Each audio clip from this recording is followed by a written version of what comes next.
Hi, this is George Blair, and I'm speaking here today with my business partner, Matthew Perosi Dowdy. And today we're going to be talking about websites and content management systems and really sort of how they've changed over the last couple of years and how effective they're going to be moving forward. Now, to explain a little bit of what a content management system is, it's something that is akin to online software that allows you to edit your website quickly and effectively, and we usually refer to it as a CMS. So if you're going to see that acronym, or if we say it in shorthand, that's what we're referring to, the whole basic system.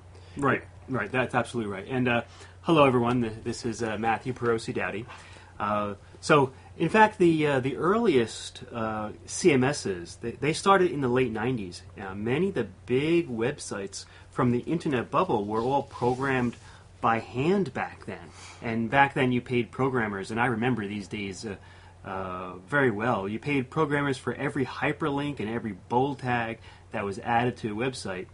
And all of those websites that were part of the internet bubble were all programmed by hand because a content management system really was unheard of back then.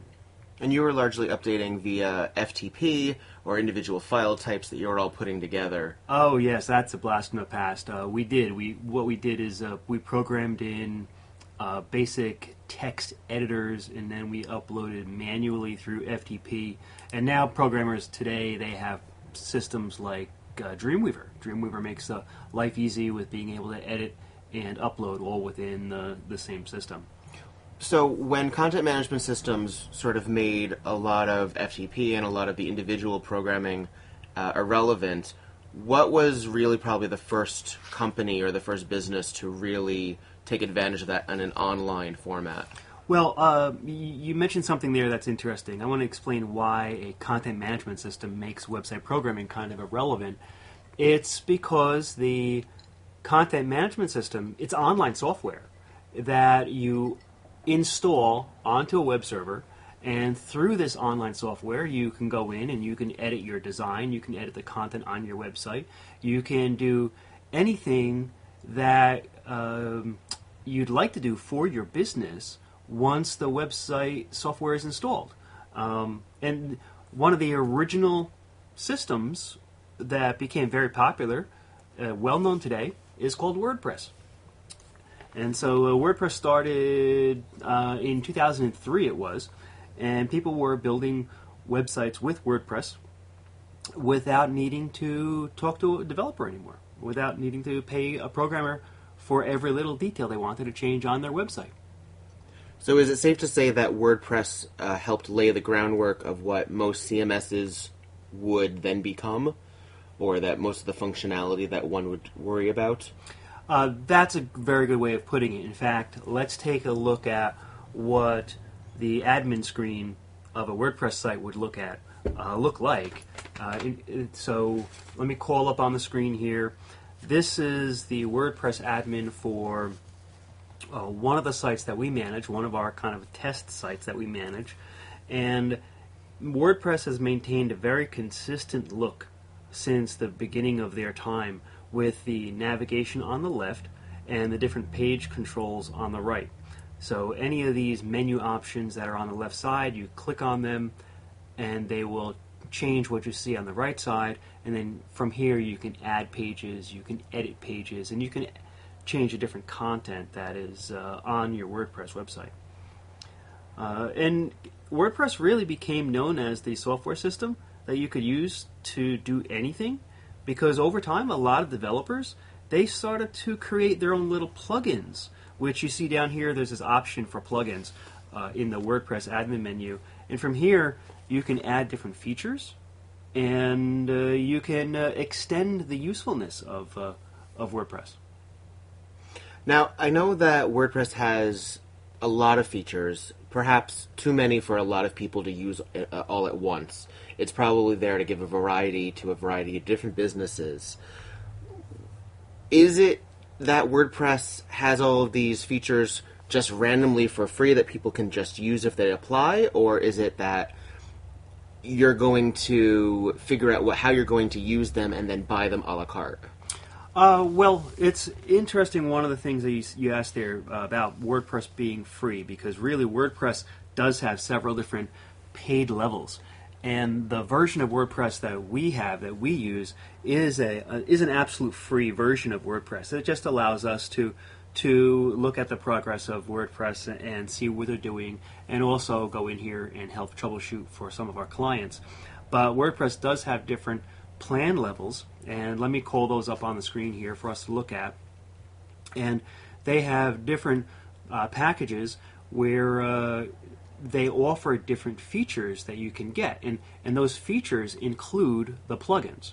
So some of their different plan levels include bundles of different free plugins that WordPress actually offers and some other developers offer, and then you have the higher level packages which allow you to have access to more advanced types of plugins. And so there are a lot of plugin options. In fact, let me go over to the other screen here where we can see how many plugins there are.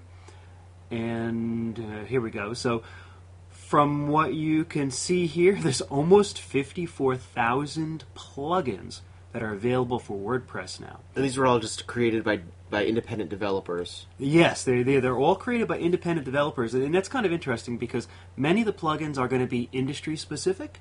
So some developers will say, well, I need to create the same plugin for a lawyer or for a doctor. It's going to essentially Perhaps do the same thing. Admitting a client or for taking on a case. Right, but it'll use the lexicon for that industry. And so there might be 1,000 plugins that all do the same thing, but they're using different lexicon for different industries.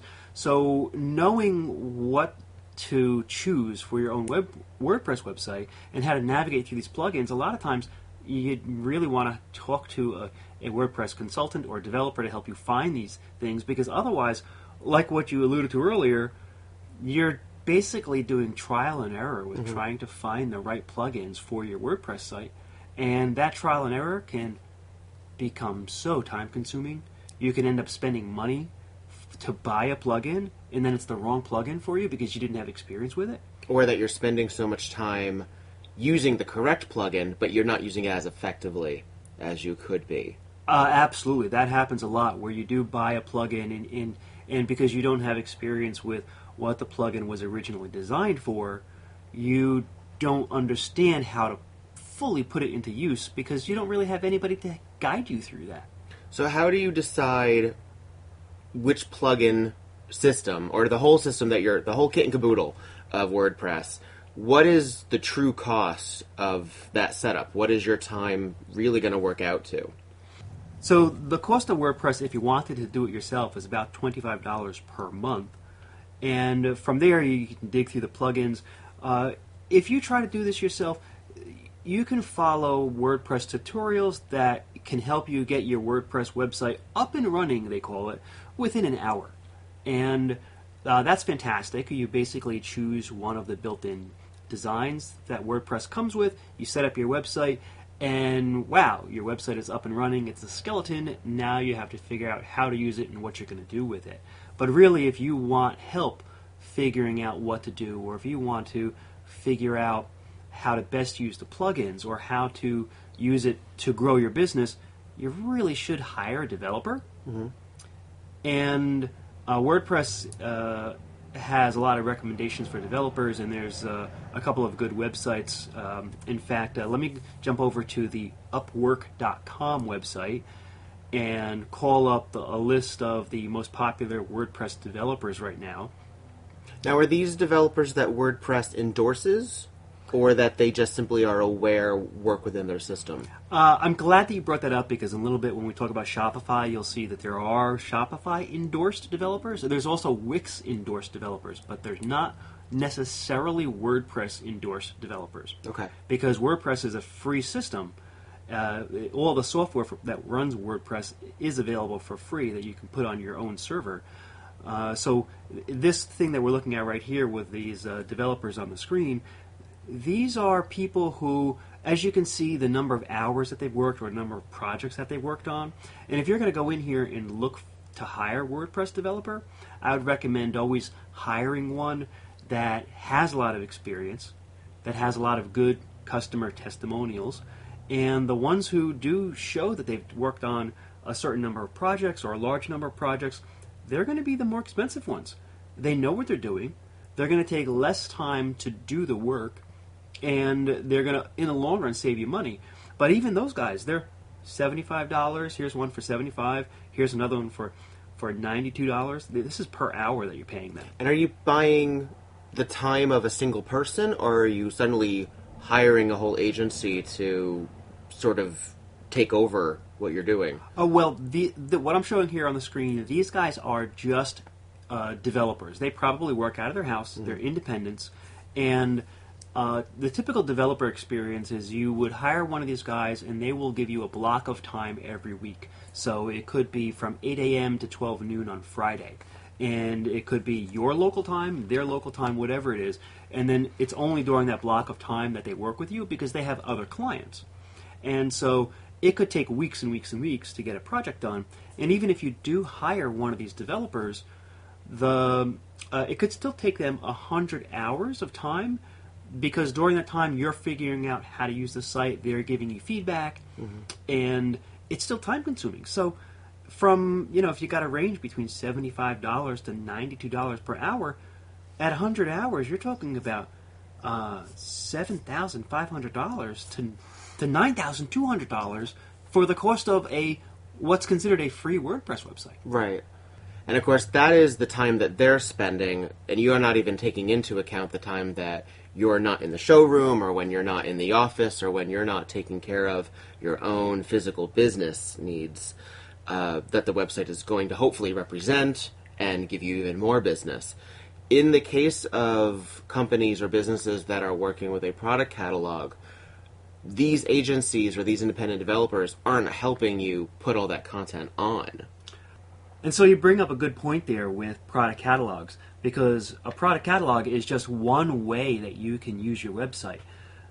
Depending on your business, you're going to want to use your website for simply showing the descriptions of the services that you provide.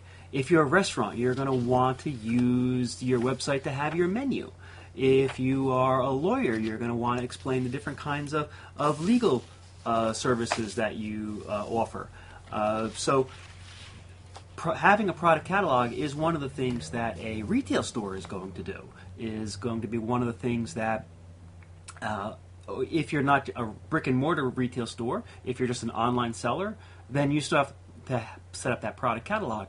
But that's time that you have to spend yourself to add those product details to the website. You're not going to ask your developer to do that. Right. So really, it doesn't matter what system you're using. It could be WordPress, it could be something else. No matter what you use, setting up the online product catalog is always going to be time-consuming, even if you're not selling. So if you're spending time working on a product catalog, I would assume that most people would expect that catalog to be e-commerce for direct shopping cart selling. If you're not selling directly online, why would you have a product catalog? There's actually two different distinct points of view when it comes to product catalogs online. Most people who think of a product catalog having a product catalog online, they're thinking, well, I'm going to sell online. Why would I bother putting up a product catalog if I'm not selling? And truthfully, having an online catalog is really beneficial for local businesses and local customers, because if you are trying to attract local customers and you do have a retail store, with a product catalog online, your customers are hoping to see what is in stock in your store. They don't necessarily care if you can order online or not, because they're just going to hop in their car, they're going to drive over and pick up what they need to buy from you. They don't really care about whether or not it's available online. They're using it to window shop while they're at their desk. Oh, that's a really great way of putting it. They are definitely using it to window shop while they're either sitting on their couch looking at their smartphone, or while they're sitting at their desk looking at their computer. And that window shopping allows them to search all the local businesses that might have products or a particular item that they're looking for. So when you're thinking between selling online and simply having a product catalog for people to window shop, what are you looking at in terms of a difference of budget? You have to think of the different points of view for the different types of websites you're going to have. If you have an e-commerce site, then you kind of have to assume that you're going to have sales from that e-commerce site. If you're going to spend the time to set up the e-commerce, then you really need to promote that e-commerce site online somehow. And online marketing budgets can easily hit $1,500 a month through Facebook advertising or Google advertising. Mm-hmm. And so those kinds of budgets are going to be needed to bring customers to your site so that you can kind of recuperate all the money you've put into the e-commerce side of things. But on the other hand, if you just use your website to attract local customers to buy your in-person products, then you don't need the online marketing budget. All you really care about is attracting the local attention. Okay, but if you actually are selling using WordPress, how do you do that? So WordPress by itself is considered a blogging system. If you want to sell through WordPress, you have to add one of their most popular plugins. It's called WooCommerce. And this WooCommerce module, this plugin that you add to the system, it allows you to set up products on your site. It allows you to control the search engine optimization, the SEO for your products. It's a very, very popular system to use. It's probably one of the most popular modules within WordPress. WordPress started as a blogging system, and now it has turned into this fantastic e-commerce platform using WooCommerce. Do you think it's easy to use? WooCommerce is a very good system to use. It does give you a lot of different options. There's also a lot of extra plugins that layer on top of WooCommerce. Like there's a popular one called Yoast SEO. And this helps you manage your SEO in WordPress as well as in WooCommerce. They charge a subscription fee of $89 a year to use that system. And because WordPress is open source, any developer you hire can go in there and you can tweak the way WooCommerce works to make it perfect for your business.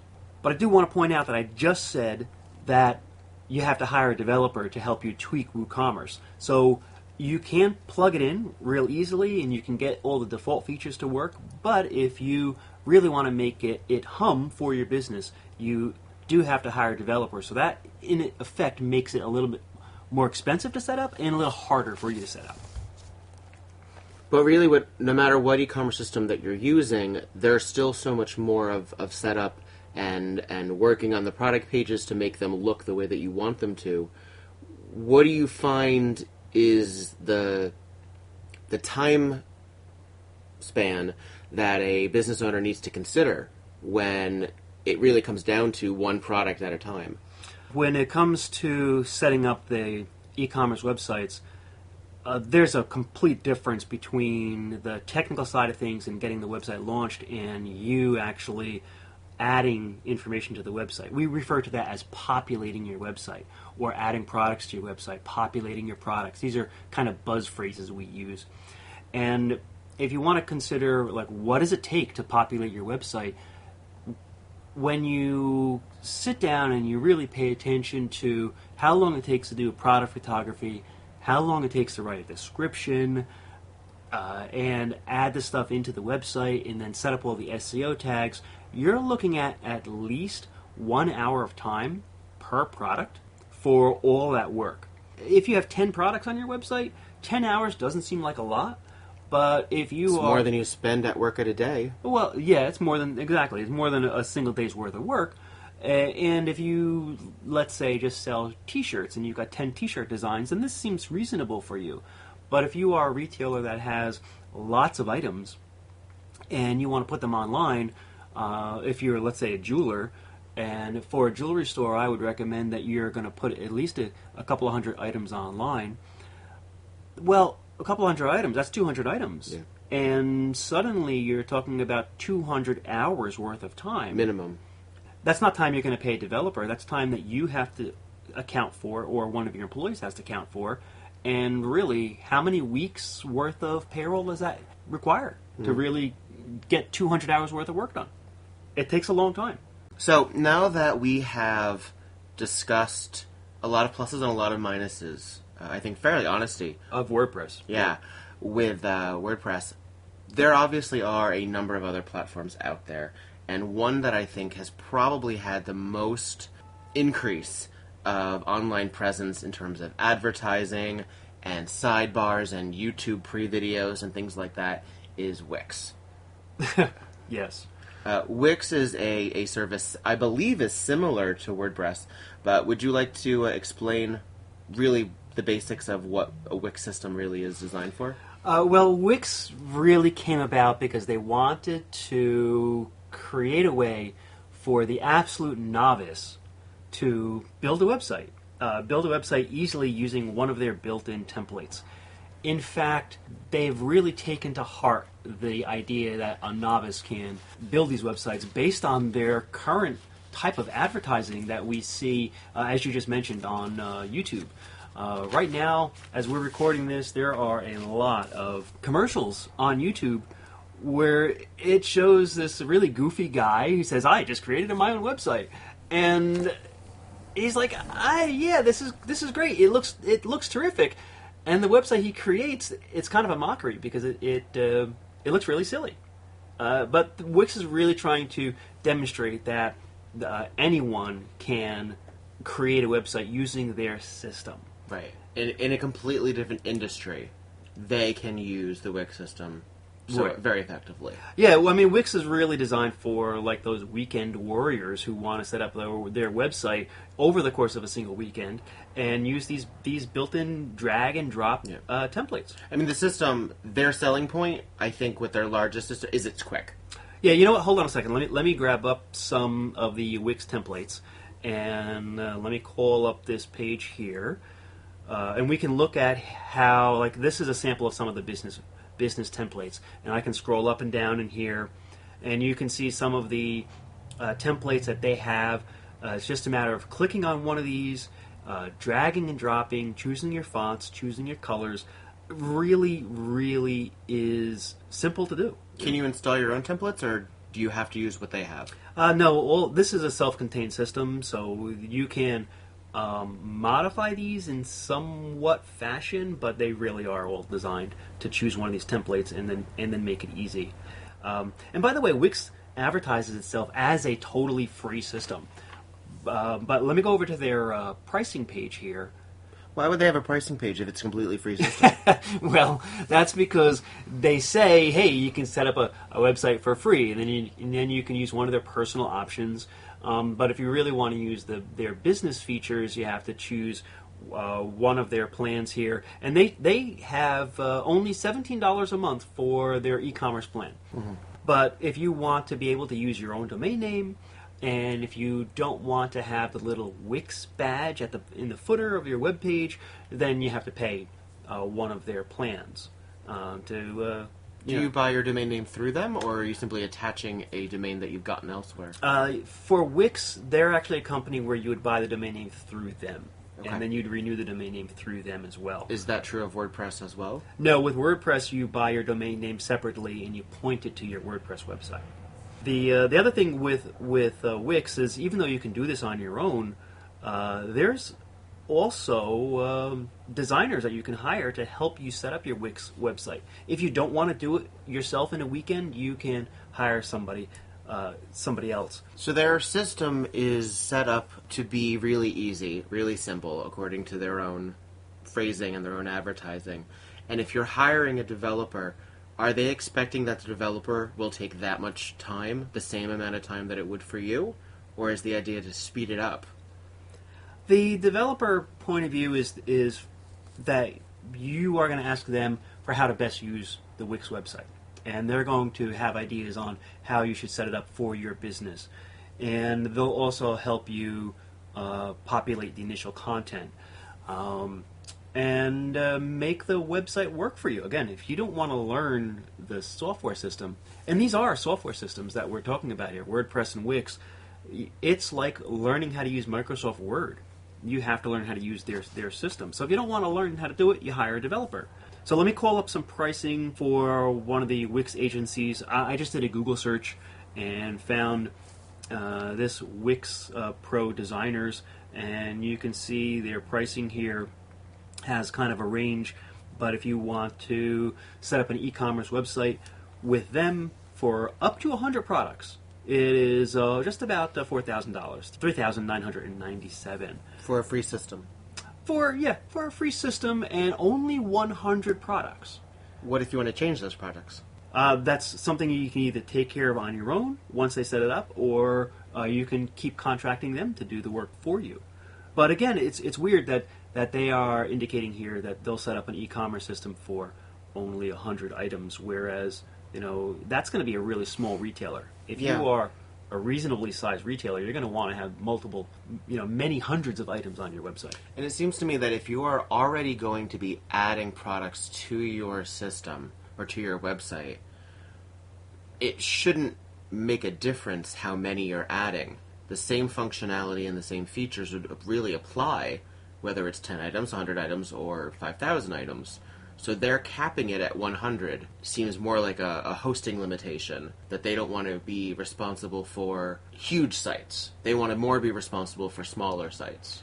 I'm glad you pointed that out, because in reality, the way the internet works nowadays is your limitations are really usually only limited by the amount of hard drive space you use and the amount of bandwidth you might be paying for.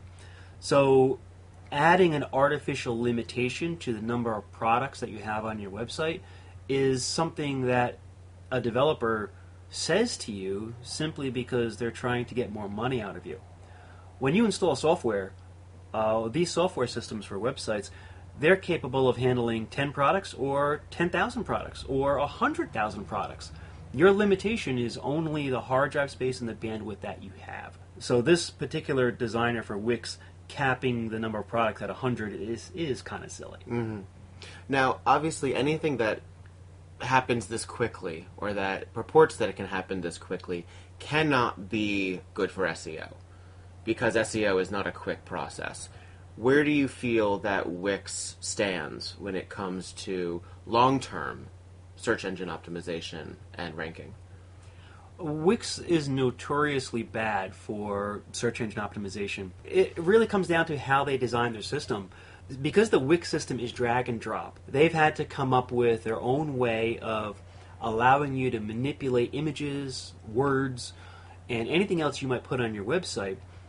And they have to use what I refer to as really bloated or heavy, crazy, insane JavaScripts to allow you to position things anywhere you want on the web page, because that's how you designed it. The code that they generate is not really Google friendly.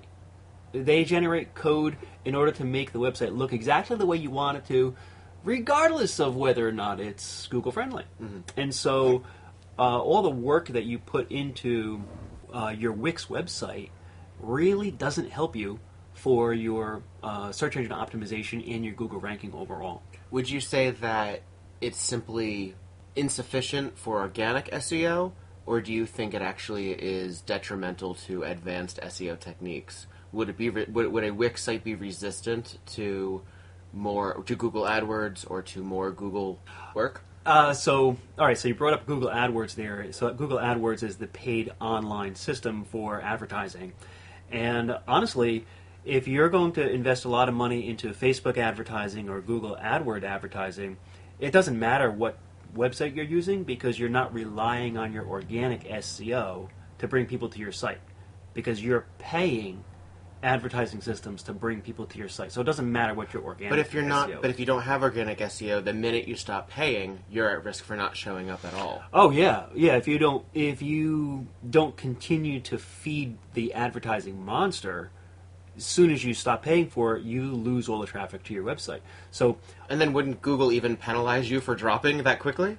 Well, Google's not going to rank you organically for your website if you're using Wix, but if you're paying for advertising, then you're bringing people. So there's really not a penalty if you stop paying Google for the advertising. They just don't show you anymore. But the point is, though, that if you're going to spend, let's say, $4,000 to pay a developer to help you design a Wix website, the hope there is that you're building long-term success for the business, and hopefully you're building that long-term organic ranking in Google. But if you are kind of wasting that money on Wix, you're really kind of throwing it down the toilet in terms of, hey, is this going to be beneficial for the long term for my business? It's a very painful and expensive learning curve. All in the auspices that it's quick. All in the auspices that anybody can do this, and Wix is free, and you can make your website look like anything you want, however creative you want to be. Right. But you can also do your own electricity in your house. You just also might electrocute yourself. Yes, and burn your house down. Yes. Now, we've talked about WordPress. We've talked about Wix. One of the major monsters out there when it comes to business websites, especially ones with fairly substantial product catalogs, is Shopify. Right. And Shopify, it really not only does it say make your website quickly, it says get an e-commerce website quickly. And hopefully without needing a whole lot of industry help from people in the technological department of things. They're hoping that you can still make your own site yourself. How do you feel that Shopify compares to what we've just gone through and what we've seen in WordPress and what we've seen in Wix and what we know of Shopify? I suppose understanding a little bit of history of WordPress and Wix and Shopify might be beneficial because WordPress was designed to help everyone, and all the plugins that are available can really make WordPress do anything. Wix came along and said, well, we just want to help you put together a simple business website and do it yourself in a weekend. Shopify came along and said, hey, all these other systems are too complicated to set up. We want you to be able to set up an e-commerce site to sell 10 products. And we want you to be able to do that from start to finish in a weekend, just like Wix allows you to do a simple business website in a weekend. So Shopify invented their own software system, and they host all their websites, and it's an e-commerce platform. It's designed for e-commerce and specifically for e-commerce. And when you try to make it do something else, like blogging, you end up running into a lot of roadblocks because it's not really designed for blogging. It's designed for putting up your products and selling your products. There's a lot of other developers who have latched onto Shopify just like WordPress, and they've created extra, what they call apps. So within Shopify, they refer to them as apps, whereas in WordPress, they refer to them as plugins. So Shopify has a lot of different apps that can be added to help you make the system easier, but also more expensive every month. I created a temporary Shopify account, so let me log into that real quick here and call that up on the screen. And here we go. Here it is. So this is what the inside of the Shopify interface looks like. And really it mimics WordPress a lot because you've got the controls over on the left side, and as you select the different items from the left side, you'll see that the appearance on the right side will change and allows you to change all your settings. Within the Shopify system, let me jump over to the plans right away so you can see what the cost of these plans are. And you see that they start out small. You can actually get a plan for $9 a month if you don't want to sell online. They don't show it here on the screen, but then they've got these 3 different tiered levels, and their most expensive one is $299 a month for their basically it's their full-blown e-commerce. There's a lot of features that they give you here, but you still have to add more apps into their system to make things work and make your website really fancy. Choosing which apps are right for your business can be a bit of a trial and error unless you find a developer to work with who's familiar with your business needs. Again, just like in WordPress, Shopify has all these different apps. Some of them are free, some of them are paid, but if you're going to go through the trial and error process, you're going to be spending a lot of time and potentially a lot of money just trying to figure out if this one particular app is right for you. It can get frustrating. Yeah, and so you're going to work with different developers and perhaps different agencies and people who are familiar with Shopify to get it all work together. In fact, Shopify does have a certified list of what they refer to as their experts, or their expert developers. Let me call up that screen here, and so we can see a list. So here it is. This is the list of the Shopify developers that we can just look at real quickly. And notice how they've got them set up here. Their little bios, their names, and then right down here in each one of their bios, it says project range starting from. So as we scroll up and down, you can see that some of them say starting from $100, and then I know this one in here, here it is. This one here says project starts from $15,000. And that's a Shopify developer who's going to go in and help you put together your entire site, and they're going to get it all set up with whatever plugins you're going to need and any functionality that you're looking for. But you still have to add the content to your website and have an employee add content to your website. These guys are just going to make the framework, the skeleton of your website do exactly what you want it to do. But for $15,000, that's a lot of money. Yeah. By the way, that $15,000 is not even including the $299 that you'd still be paying monthly, in addition to any other extra apps that you might add to your website. How much is the SEO plugin, since we were talking about SEO being a component that Wix doesn't really consider and that WordPress might be lacking in? Well, yes, WordPress has the Yoast SEO plugin, which is really good, and that one is the $89 a year plugin.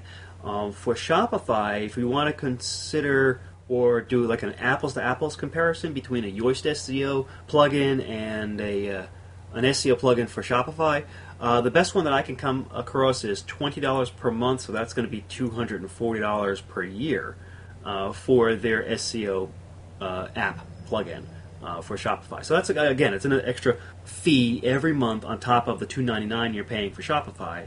So now you got $20 just for SEO.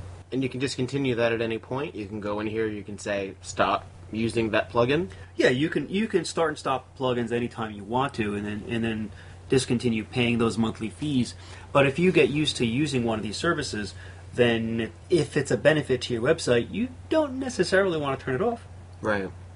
So with WordPress, we talked about how you can have a product catalog for your items and not necessarily worry about the e-commerce aspect. With Shopify, it seems like you would need a pretty regular traffic report for your business. Yeah, you wouldn't want to use Shopify unless you are actively going to be selling online. There's no sense in paying for the Shopify fees every single month if you're not actively going to sell. So if you did jump into Shopify and you wanted to activate all the features and you were paying the $299 plan and you were paying for the SEO plan and you wanted to add in other apps like, well, hey, if you want to ship your products out, then you got to choose one of the shipping apps. And some of those are free and some of them are $20 a month, depending on who your shippers you want to use from your Shopify site. So if you're going to be spending this money every month just for your website to be alive, you should then also be spending money every month to promote the website. Otherwise, why are you spending more than $300 a month if you're not really trying to make sales from it? You've got to be able to make up your money somehow. The shipping options app, so I understand, you have a catalog and you have the products and you're selling directly. How do you not automatically have shipping on your site? The way they built this system, Shopify, they have the basic ability to allow you to upload products, and then you can pick and choose how you want extra things to work. The shipping feature isn't automatically built in. So instead, they allowed developers to create plugins that allow you to ship through DHL or FedEx or UPS or Postal Service or any other shipper worldwide. So they don't have automatic built-in shipping because Shopify is trying to offer its website service to the global community. And every country has different shipping options. So that's why they didn't build it in, and that's why you also have to go through ad nauseum through all of the different potential shipping apps and say, well, which one's good for me? And how much is it going to cost extra per month for me to have the shipping options that are appropriate for me locally? Okay, so Shopify was clearly designed for people to do it themselves. It was created for non-website professionals to make websites for whatever industry that they were in, whether they're selling t-shirts to jewelry to what have you. Right. How effective is the system when it comes to creating it and then using all of the features for someone who's not a technical person? So they did create the system for anyone to use, just like Wix tried to create their system for anyone to use. But there's a common thing when it comes to all kinds of programming with all kinds of software. When you make things simple, you tend to also have to hide more advanced features. When you make things more advanced, they become less simple to use, but it opens up the doors for other options. So within Shopify, what they did, they actually invented their own programming language known as Liquid. Using their Liquid language, they allow people to go in and edit templates, but it's a whole new language. It's a whole new set of stuff that a developer has to learn in order to be able to program or change some unique things that normally you wouldn't be touching. Mm-hmm. So for simplicity's sake, Shopify says, hey, this is the way it works, don't bother trying to change it. But if you do want to try to change it, then you can go into some deep areas within the system and you could really try to edit the raw code, but it does become cumbersome. And it's also kind of not supported if you go in and start hacking Shopify code, because you're not supposed to. Right. So they do make things really, really difficult, though, for example, because they have some built-in easy abilities to activate things like Google Analytics, but they block access to more advanced Google Analytic features because that's the trade-off. You make things simple, say, here's my Google Analytics account, but once you really want to do some fancy tracking with Google Analytics, you can't really do it through Shopify because your code is locked out, especially being written in a different language. And I'm going to assume that since they actually have a database of programmers that they recommend, support, and endorse, that those programmers are going to work within the parameters of what they want. So they're not looking for someone who's going to jailbreak the code and go in there and make it work a different way. They're still going to have developers that they're supporting that are going to work it as it's written. Some of these developers, they have re-engineered templates from scratch, and they've done more than jailbroken the code. They've actually re-engineered parts of the code, but they've had to keep the certain areas of the code that Shopify forces you to keep. But they're able to then create their own templates using their own code that they've written from scratch. And they will go in and they will load that in for you. But in most cases, the developers that you hire, they're going to go in and they're simply going to slightly edit or slightly help you understand which apps to use, how to install them, and perhaps maybe rearrange the design of anything that you've chosen to add onto your website. So it seems like there's this interesting an unbalance that the Shopify system is, in theory, really easy to use, that it's for the everyman, but really when you start going into the different areas of it, it's fairly limited. It is. In fact, the one thing that those of us who do a lot of online marketing, what we realize is that Shopify has a lot of several marketing apps to help you promote your site. But once you start dabbling with a lot of different online marketing techniques and content creation, you find that Shopify is really limited. And so it becomes difficult to say, oh, well, let me use my website to capture sales leads, or let me use it to help cross-promote to Facebook marketing or to Google AdWords marketing. And it becomes increasingly difficult to use. They have a lot of their own built-in customer tracking, but the way the Shopify system works is they really want to operate in a silo, and they don't want to allow you to extend the power of your website to other options and other services that are available online. So we said that WordPress has $89 a year for the SEO plugin. Wix doesn't really have a lot of that going on. And then Shopify is $240 per year.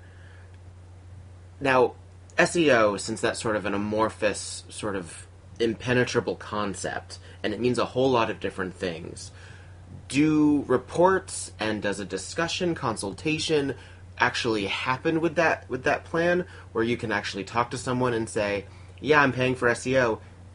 Do you get results? Do you know what they're doing? Or do you just have to take their word for it that their system is showing up for Google? All right, so it is really important to make a distinction between paying for a feature and using the feature. So the SEO plugin in WordPress, the Yoast SEO plugin in WordPress, and the SEO plugin in Shopify, these are features that you can add to the system, but you have to use them yourself. There's no one who is going in there and running reports for you. There's no one who's doing the work for you. These plugins, or the plugin in WordPress and the app in Shopify, they give you the power to go in and edit your SEO settings, but you still have to go in and do it yourself. So there's still a lot more time there. And if you'd like to, you can hire an SEO expert, and those can be pretty costly. You can easily spend $1,000 a month just for a couple of hours worth of work with a really good SEO guy who will go in and who will look at your SEO settings, read your reports, analyze what's going on, and change the settings using these plugins.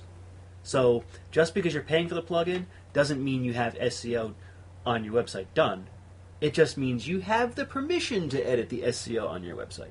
Well, when you first explained to me what an SEO plugin was, I assumed that it actually was a whole system added into your site where not only you had access to fields that you could type into or like suggestions that you should be doing for SEO, because again, these plugins don't actually tell you that you're doing SEO correctly or that it's effective day to day. They're really just giving you access to fields for a year after you've paid $240. Right.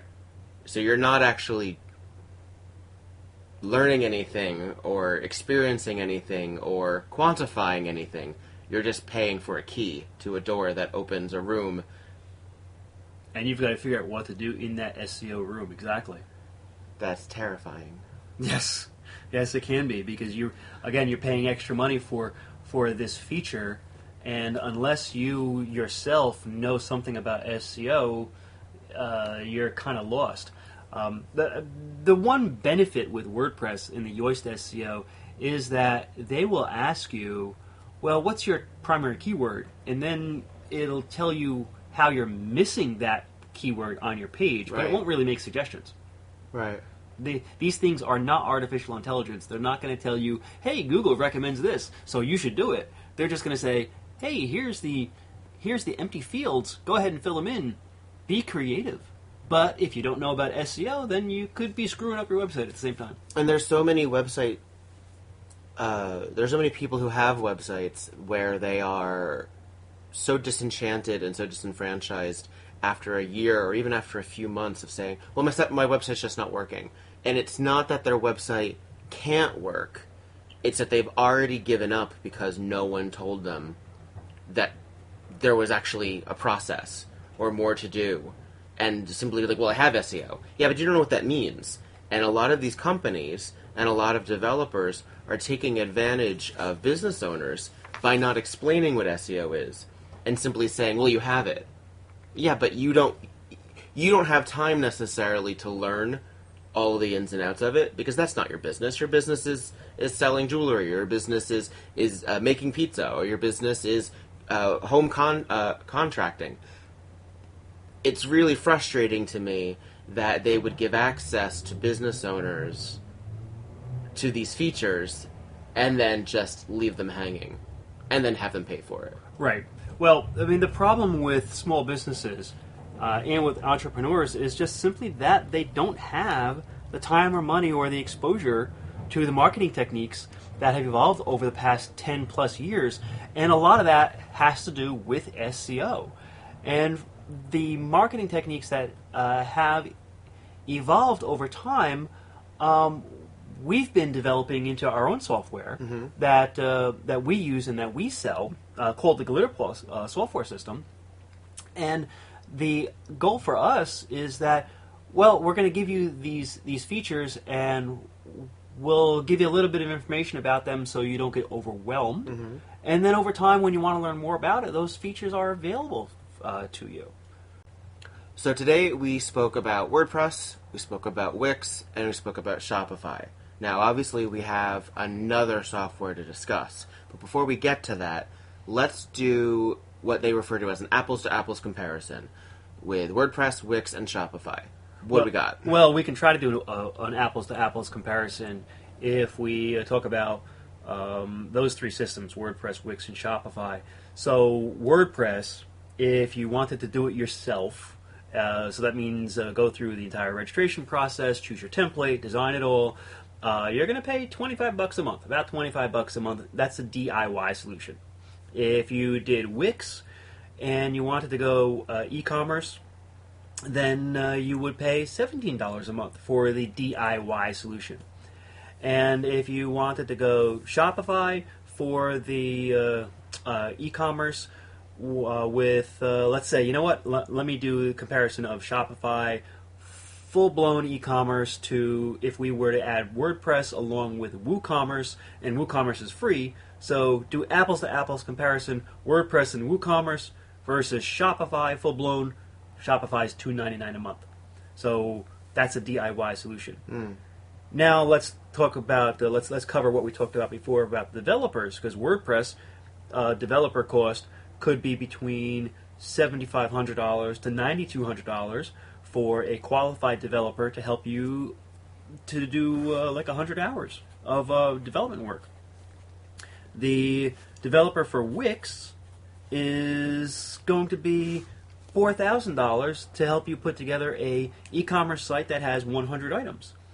And if I go back through the developer screen for the Shopify experts, then we see that the average prices are going to be around $10,000 to help you set up an e-commerce site that is going to be buzzing the way you want it to buzz. But then we have the other things that we talked about earlier, which was the SEO plugin. So for WordPress, the Yoast SEO is $89 a year, and there is no real SEO option for Wix. And then the Shopify SEO plugin is going to be $240 per year. In terms of limitations in creativity, WordPress is so powerful that it's only limited by your own creativity and how much money you want to spend with a developer. For Wix, you're limited by the built-in templates, and for Shopify, you're limited by the built-in features or what you want to try to pay a developer to create for you. So yeah, there's a wide range here in what you can do with these three systems, and you can see that even when things are advertised as free, they really aren't free. And by the way, none of these prices here reflect the amount of payroll or labor you have to put into populating your website with your own content or your own products, which is a whole other set of time. Remember, I said 1 hour per product if you're doing an e-commerce site. So that gets time-consuming and expensive. Speaking of the GlitterPaw software, I know that since we've developed this over the course of several years, there are actually features of this that predate my working with it more than almost 15 years ago. When did the GlitterPaw beginnings really start? GlitterPaw really started back in 1997 with the previous company that I owned. Back then, we were looking for a way to easily manage and maintain selling Acer monitors and Cisco routers online. And so here we are, it's 1997, we're struggling with trying to put together our first e-commerce website. And so we built this system that we originally started manually coding everything like we were with other customers, and then me being the database guy said, well, there's got to be a way that we can just use a database to then automatically populate a website so that we don't have to keep doing all this stuff by hand. And so that's where it really grew from, our own e-commerce system that we used in 1997. So now it's 21 years later, and we're 15 versions later, and the software is still going strong and is still highly liked and acclaimed by the people who have used it through the years. Well, so is GlitterPaw, would you define it as a software, or would you describe it as a hosting service? That's a good point, because it's good to specifically point out that WordPress, Shopify, and Wix, they are all provided as services. You don't really own your website with those systems. You get permission for the money you pay every month or every year. You get permission to use the software to edit your website. And so GlitterPaw is offered in this exact same way. It's offered software as a service, where we host the software system. It builds your website, and you have the option for either shared hosting or having your own IP address or your own server, depending on what your needs are. Because we don't put limitations on you. We just say, how much hard drives space do you want? And that's what we give you for whatever your needs are going to be. So obviously we've worked with hundreds of small businesses of various industries, of various needs, and one of the best things, I think, of having a software that is as developed and has a history as this is that we have actually learned from all of the mistakes of the past, all of the trends that have since gone out, and the system is stronger than it ever has been because it is 15 versions later. But there are still some core features that users have been able to use for the last 2 decades, honestly, because they are still core features of the internet. What do you feel are some of the most valued programming features or built-in aspects of GlitterPaw that our customers are most fond of? I suppose, just like WordPress started as a blogging system, GlitterPaw started as a way to be able to manage web pages and a product catalog.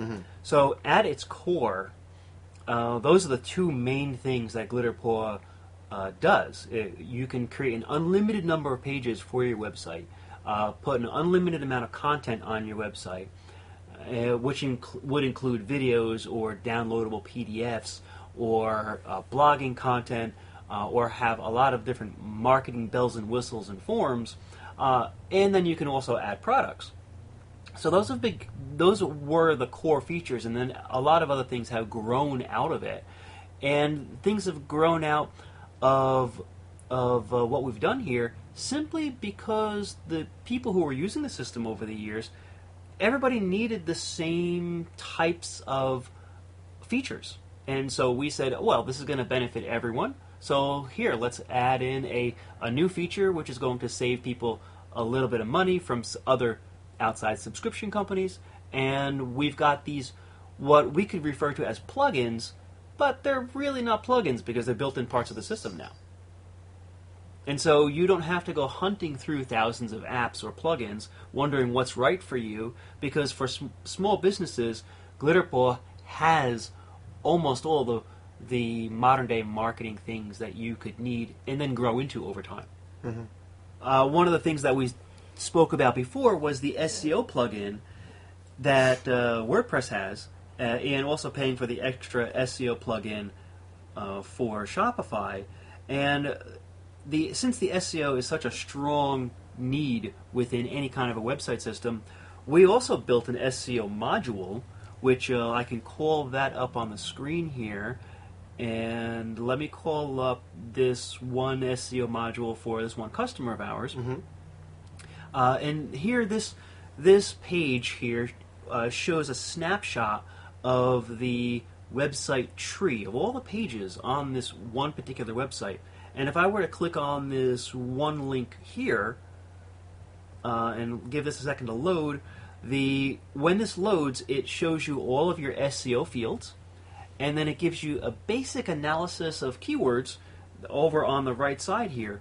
This is kind of the same functionality as what you'll find in the Yoast plugin in WordPress. It gives you all the fields. You type in what you want to. You've got the ability to edit all of your SEO settings right from this one screen, and it makes it easy for you to manage. And then click Save, go back, and then you can continue working on all the SEO settings for the rest of your site. So it's all self-contained right here, and makes it easy to use. And because it's built in, well, you don't have any extra fee to pay per month or per year for it. So you're not actually paying a monthly service fee or a yearly service fee for access to programs that you may probably need help with. Right, right. So whereas Shopify is going to charge you $240 a year to have access to a screen like this, and WordPress is going to require that you pay $89 a year for access to a screen like this to give you control over all these SEO features. This is here. Mm-hmm. When you're ready to use it, You always have access to it. you have access to use it. You can also hire an SEO agency to come in here and edit these things for you, or you could pay us to do it as well. Right. We'll work with them if Yeah. needed. So one of the other features that you said was sort of oddly a la carte for Shopify was shipping. Yes. That it's an e-commerce platform, but it doesn't automatically come with shipping. I'm still not entirely sure how that works. I understand you have the product. I understand that it was bought. Somehow it has to get to who bought it. And Shopify is saying, okay, give us a little extra money to actually get it there. Right. I know that we don't do that because that's madness. Would you like to explain one of the built-in features that involves the shipping tables or directly connecting to shipping costs that UPS has and things like that?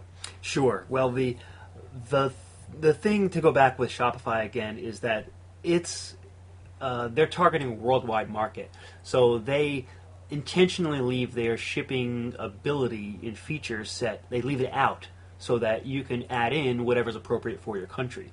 Whereas GlitterPaw was originally designed for North America, and in North America we have a very specific set of shipping needs. You're either going to use the United States Postal Service or the Canadian Postal Service, or you're going to use FedEx or UPS.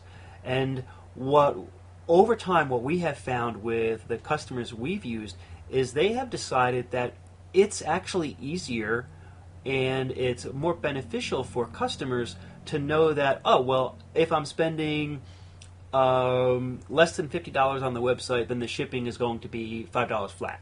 Mm-hmm. Or if I'm spending more than $50 on the website, then the shipping is going to be free. Or they can also set other things where they can say if it's on under $500, then the shipping is $15. So there's what we refer to as a static shipping table, where you can set shipping based on price or weight, or you can directly connect it with UPS since that's the major shipper in North America. We also have the ability to plug into other systems, but because our customers haven't really requested to use those things, we haven't spent the time to develop those extra apps or plugins to make it work. So essentially, the built-in shipping that we've got is what we've been requested from 700 plus users at this point. And so when you have 700 plus users of a system and none of them are asking for other shipping methods, you kind of figure that it's a waste of time. Yeah. So because the shipping is in there, it's built in, and it's something you don't have to pay an extra $20 a month for just to have shipping added to your system. So we've worked with retailers, we've worked with designers, we've worked with office owners. Also, when it comes to the retail side of things, there's the wholesale community. And wholesalers want to show their wholesale pricing to only people who they want to have access to it. How do you do that with us? With our system, we actually have a very, very extensive customer module that allows you to pick and choose what type of customer and what type of pricing level they will have access to. So you can go into a screen like this one here, and right here down at the bottom it shows whether they are going to be a wholesale buyer or whether they're going to be a retail buyer. And when you log into a wholesale account, all the pricing on the website would change to show wholesale pricing. And if you are not logged into the site, or if you are logged in and you're designated as a retail buyer, then you'll see the MSRP, the manufacturer suggested retail price. So we've got that feature in here, but also there's even a deeper feature which allows a wholesaler to identify different buyers and indicate that these buyers will get price breaks depending on the quantity of items that they will purchase. So that's even a much deeper feature that is designed for manufacturers who are going to be selling 30 items at a time, and if you decide to buy 30 of the same widget, then you get 50 cents off the price for all 30 items. So that's another built-in feature, which is a kind of a rare feature from many other systems. So with all of that, with the products, with the SEO, there has to be ways of tracking what your customers are doing. And our system allows you to do that. How do we handle customer tracking? Customer tracking happens in a lot of different ways through our system. We have an extremely extensive method of capturing everything our visitor might be doing on a website. It is so extensive, in fact, that when activated, we are collecting megabytes worth of customer information on a weekly basis, which can then all be processed, and you can run reports on to find out what people are clicking on and what they're looking at, where they've come from. There's a lot of data that really can be used for some heavy business intelligence. But we've also got some basic things like easy integration with Google Analytics. We've got the ability to show you, when somebody clicks on a social media link. We can capture people's names through lead generation forms. And that's kind of an idea where if you're going to capture a name, that's referred to as the top of your sales funnel. Mm-hmm. So we've got these lead capture forms on a website which would allow you to capture names so that somebody else in your company can then follow up with an email. And you can also track people in a specific way so that if you are using paid online advertising, you can then make your ads follow that person around. And having ads following people around is a feature that is commonly talked about in the marketing world, but you're not going to really see it spoken about in the WordPress, the Wix, or the Shopify world. So with things like a sales funnel and with things like tracking your customers, these are ideas, these are new marketing ideas that the entrepreneur doesn't really know about readily, but the features are built into GlitterPaw so that the entrepreneur can take the small steps to learn about them without really getting confused by 54,000 plugins to choose from or thousands of apps to choose from. So these options are here, and they're not crippling to you. And so what we do is we can present them within the time constraints that the entrepreneur has, that the small business owner has, at whatever, if they're working 12-hour days and they want to try something a little bit, and we can give them ideas. They can use these ideas and learn a little bit over time instead of just throwing money at outside ads hoping things are going to work. They can actually see real results with some of the tracking that's built into the system when they combine the tracking we can do with the tracking that can be done through Facebook and the tracking that can be done through Google Analytics. And it all works together. And learning how to put it together is a real problem for entrepreneurs. And that's where we try to provide those building blocks to give you those steps so you can grow your business that way.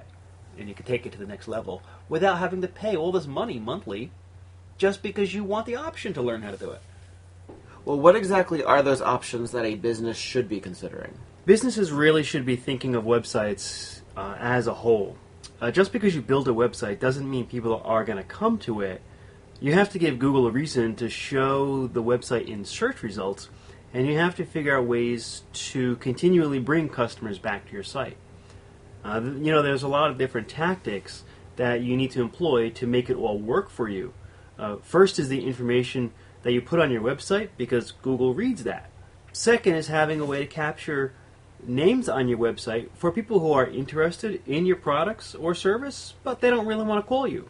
And then following that, you need a way to have follow-up emails to people who contact you through the website And then after that, you have to have a way to show ads to people who have visited your website to remind them to come back. And all those different steps is part of a unified marketing approach now that a lot of business owners just don't understand how to put together. Now, each of those basic steps can be accomplished through specific types of programming that can be done in WordPress, but they can also be hard to accomplish in other systems. Meanwhile, everything I just mentioned is built into GlitterPaw because we want our users to be able to dabble with those features without paying any extra development costs or any extra monthly fees. So where can we look to see examples of all of that coming together on a site that either is doing it effectively or needs some work? There's a good example that we probably all know of in North America, the law firm Jacoby & Myers. You see their commercials on TV all the time. I can bring up their website, and from this site we can see that they have a lot of written content describing everything they do, and then every page has a form that you can fill out to get more information.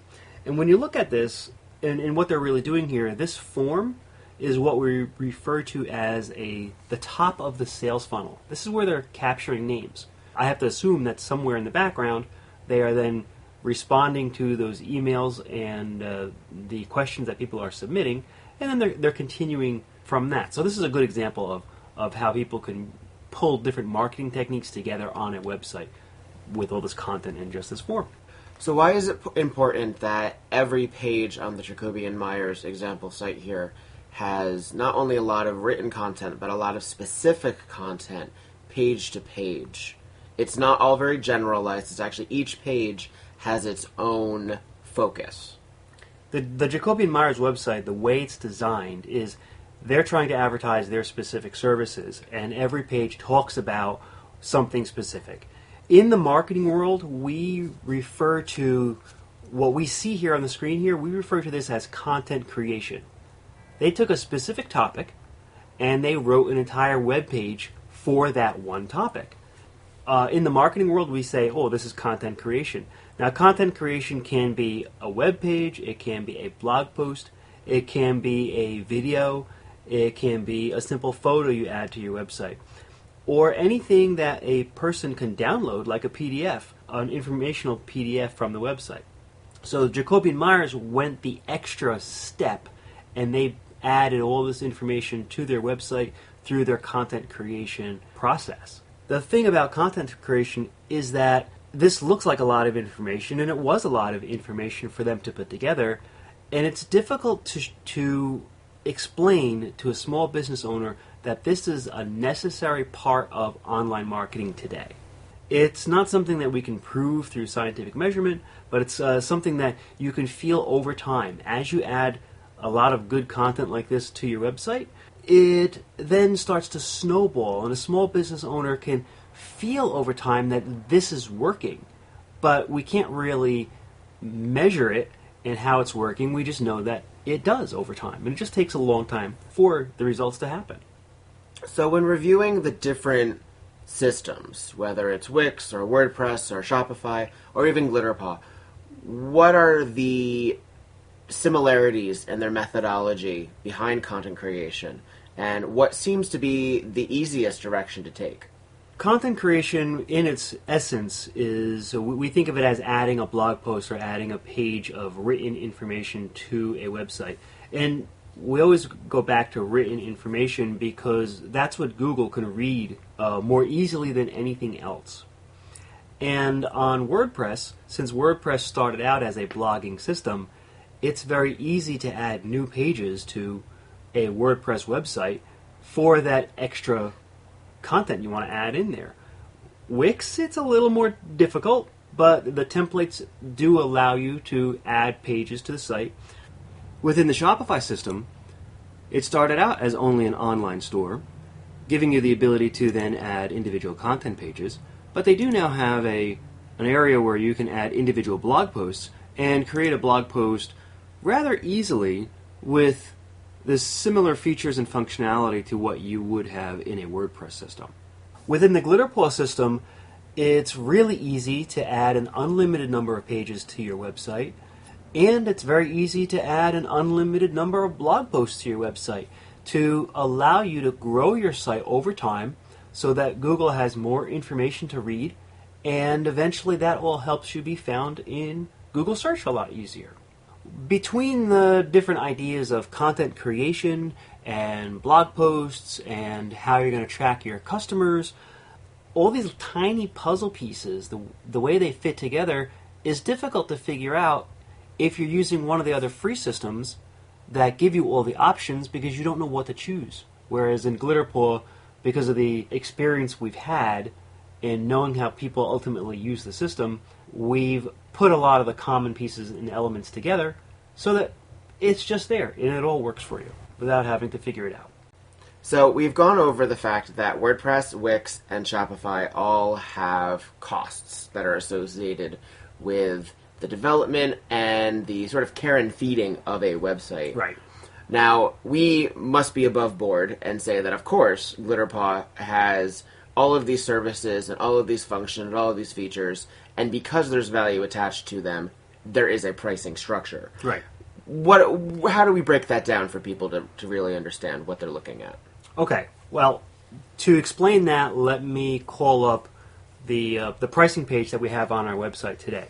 On the pricing page, you can see that we have 3 columns here, 2 that say DIY, so do-it-yourself. You can have a do-it-yourself website for this. It says starting at $15.95, and you can have a do-it-yourself e-commerce starting at $19.05. But then it says the typical setup is $52.95. So the difference here is that when we set up a GlitterPaw system, we are actually setting up your design and the entire skeletal structure of the website. We hand it over to you, and then you start entering in all of your information.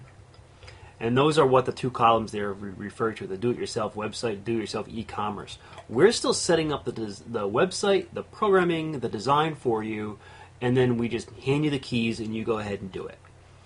With the 3rd column here for the typical setup, where it says starting at $52.95, that's us setting the website up, but then also adding all of your initial website information so that you don't necessarily have to learn how to use the system right away, and we can set it up according to what we know are the current tactics for SEO as well as for content layout, and we know how to use the system better than anyone else. So we can do it more efficiently and then show you how your information lays out correctly. Now compare that to the do-it-yourself costs from WordPress and Wix. I mean, the do-it-yourself cost for WordPress was going back to $25 a month, and Wix for an e-commerce system is $17 a month. Again, those are easy-to-use systems. You put them up. If you choose the route of just taking what they provide you, then you can have a pretty inexpensive system without any support. But with our system, it's as if you're hiring the developer to set up your website. And with a WordPress developer, you're going to be paying a minimum of $7,500, and still with us, you're only paying $15.95. You're also paying a developer who will have to acclimate themselves to an existing system that was made for them. Here, in GlitterPaw, you're having developers who have helped create that system. Right. We are not just the people who have learned the system and are installing it. We are the company that actually created this system. I've personally programmed the system now for 21 years. I know all the ins and outs as well as all the other developers who have helped me build the system over the years. I suppose we should point out that these prices may look inexpensive for the DIY website setup, considering you're really hiring us and we're the developer. And it's simply because we are very efficient with how we're installing the system and how we set it up, and that we set it up with a known set of features that everyone is going to use, and we can tell you what's going to be best for your business based on our experience. Rather than the back and forth and the time, we can get things done in a fraction of the time that it would cost another developer to set something like WordPress, Wix, or Shopify up for you. So obviously, GlitterPaw is extraordinarily powerful, and over the years, it has had a lot of different features that I'm sure you yourself have really enjoyed, not only putting into use, but also developing. What in the newest versions are you either most proud of or most excited for people to take advantage of? There's this thing in website development called responsive website design. And what's been happening over the past several years in website design is it's becoming increasingly more important for your website to operate and function correctly on a smartphone. In fact, Google says now that more than 50% of all website traffic is generated through a smartphone, and your website really should be paying attention to mobile users first before any other types of users, whether they're tablet or desktop. And so the importance of having responsive design, and responsive means that no matter what size browser you're using, your information will automatically rearrange itself. If you go looking up Google's recommendations for mobile websites, they give a couple of different options. One is responsive design because it's inexpensive to do, but a better one and a more difficult method is called dynamic content delivery. With dynamic content delivery, the website automatically detects what type of device is reading the site, and then it sends down the information in the appropriate format that's fastest for that device to use. And Google really likes this method because it is more user-friendly, and is certainly more user-friendly than many of the buggy, responsive website design systems. And so this dynamically served content is something that we've just added into GlitterPaw. And in fact, let me call up the screen. This is still an early development screen here, but you see we have these 3 color columns. And the first column represents the information that you would see on a desktop. The second column represents the information you'd see on a mobile device or a smartphone. And the third column is what we would see on a tablet. And you might think that, well, the content's going to be identical, but really there's going to be some formatting differences, perhaps different size fonts, perhaps different size images, and the way people are going to be reading the information may flow differently, so we have to account for that in this dynamic content delivery. So this is one of the most exciting features that we've now added to the system, and I'm really, really proud that we've got it in here and that we're developing it. Now, another new feature is the ability to use multiple domain names on a single website for your marketing. Can you bring up the Shopmaster Jeweler site again so that we can see an example of that? So let me call up that screen on the Shopmaster Jeweler that shows the multiple domain names. Okay, so here it is here, and we see 3 example domain names in here right now that as we're testing this. So this feature allows us to use different domain names on a single website, and we're using it for advertising tracking. Because what we're going to do is we're going to use a different domain name on each one of our ads, regardless of where we use them. It could be a billboard ad, it could be a radio ad, it could be a TV ad, it could be a website somewhere else online where we're using a different domain name.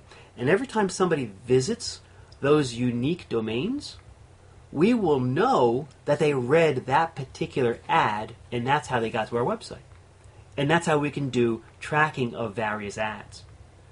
There's a lot of other more technical ways to do this using domain forwarding, and now it's built in. Now, one of the new features that's included, I'm actually really excited about because it's always been such a bear to work with when trying to update this element of our customers' websites. Now, this is the store hours module. Oh, yes. And this module, you can control how the store hours appear on your website in various places without worrying about changing them back when it gets really busy. Because you want to be able to prep the hours, have them be accurate during that time, whether it's, say, November or December or February or May or a specific sales time in your calendar, because then you're busy. You don't have time to then go change them back or keep track of that. I think it's a very useful time saver, and I don't know another system that has something like this. Well, I've been scrolling through on the screen here showing you this feature as you've been explaining it. And you're right. I don't know another system that has this either. This came out of our own necessity here as we work with so many retailers who have unique store hours, retail store hours during the holiday season. And we were working with retailers who were giving us 45 consecutive days, each day having a different store hour. And it's impossible to program that on a website and keep the website updated so that the customers who are just jumping over to the site to see the accurate hours. So we had to create that out of mother necessity. The only other system that compares to this is, in fact, what Google has done for Google Maps. So Google Maps has an identical system that they have developed and started using over the past year as well, and we've had it now. Actually, this was a feature from GlitterPaw 14. So to really focus on one other sort of impressive major feature of GlitterPaw, I want to make sure that we make time to also discuss the URL shortener, because it is a unique aspect of GlitterPaw, and it's also something that I'm not sure a lot of people take into consideration. How would you describe the concept of URL shortening? So while you were just mentioning that, I brought up the screen showing our URL shortening area, but to really explain what a shortened link is, I really should take a step back and explain a very popular system known today as Bitly. This service started years ago because people needed a way to share web pages through emails or to other people so they wouldn't break with word wrapping in emails, or they wouldn't break when you're sharing to a social network. Through the Bitly service, you can take any long website address and you can shorten it down to only a few characters, so you can share links, because you can also track the links that you share when people click on them. Now, nowadays when you attempt to share a link on Facebook or Twitter, both of those systems will automatically make the links shorter for you, and they'll hide those long links. So you might think, oh, a URL shortener is not necessary. But if you do it directly through Facebook and Twitter, you can't track what you're doing. You can't track the response rate. So using Bitly still allows you to track the response rate on it. Large businesses have discovered that using URL shorteners really does help them track customer responses, and they see the value in doing it over time. But small businesses don't really see the need to jump over to the Bitly website to shorten a URL, take that, and then share it somewhere else. It's just a lot of extra steps, and if you don't see the need in it, then you're really not going to do it. And if you don't do it, then you miss out on it, and slowly that works against you with your online marketing.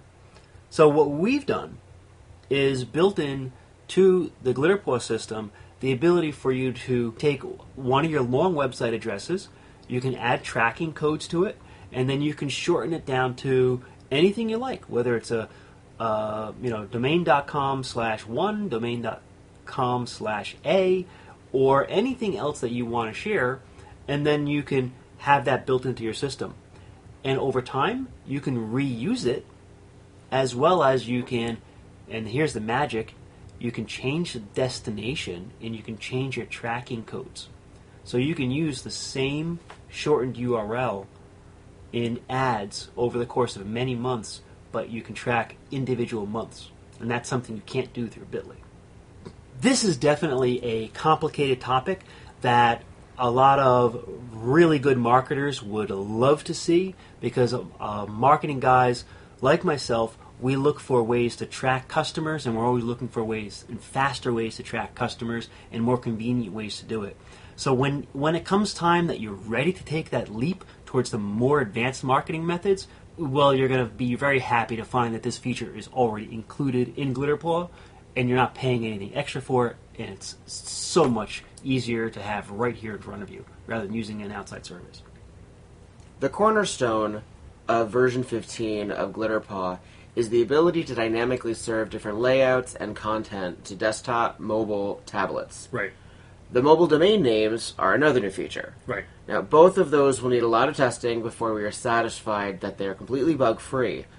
And right now we're looking for beta testers that are willing to work with us and deal with some of the design glitches and hurdles during the beta testing process. Correct.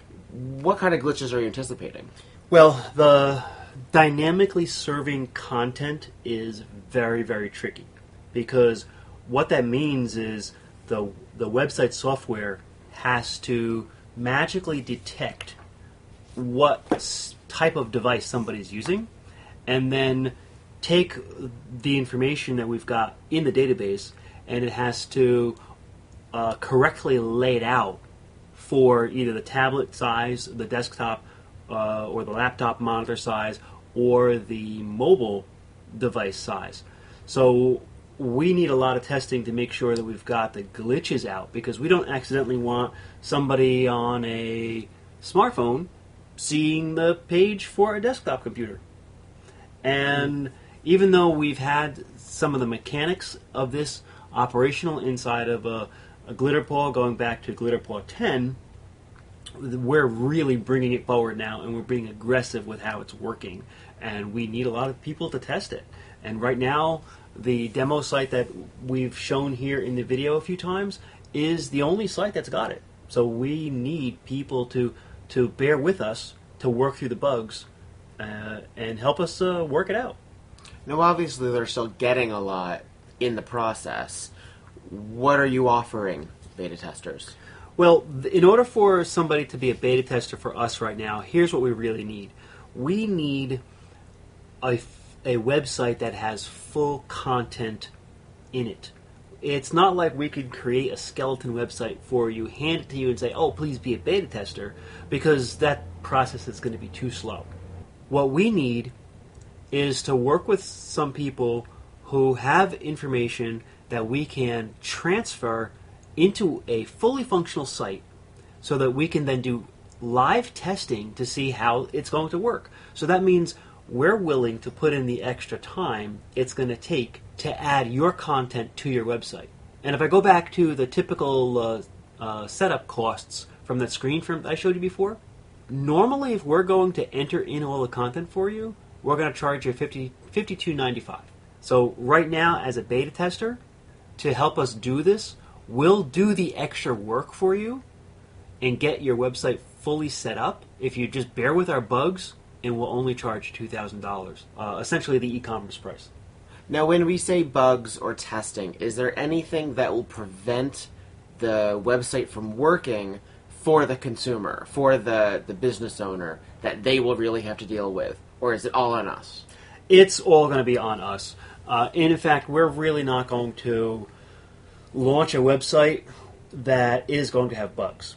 What we really need is people to help us go through the setup process to test it, and we are going to be doing the testing and the bug testing prior to your website really going live. What we really need is people to help us put up with the extra time that it's going to take to set the website up and go through the testing process. The benefit is you get to save $3,000, or even more than $3,000. But the drawback is it's going to take us a little bit longer to get this perfected. But that's why we're considering this a beta project. Now, we haven't covered all of the GlitterPaw software features today, so here's a little lightning round of what we haven't had a chance to. We have QR codes, unlimited product catalogs, customer accounts, wish lists, built-in email marketing, A/B testing, blogging, social media sharing.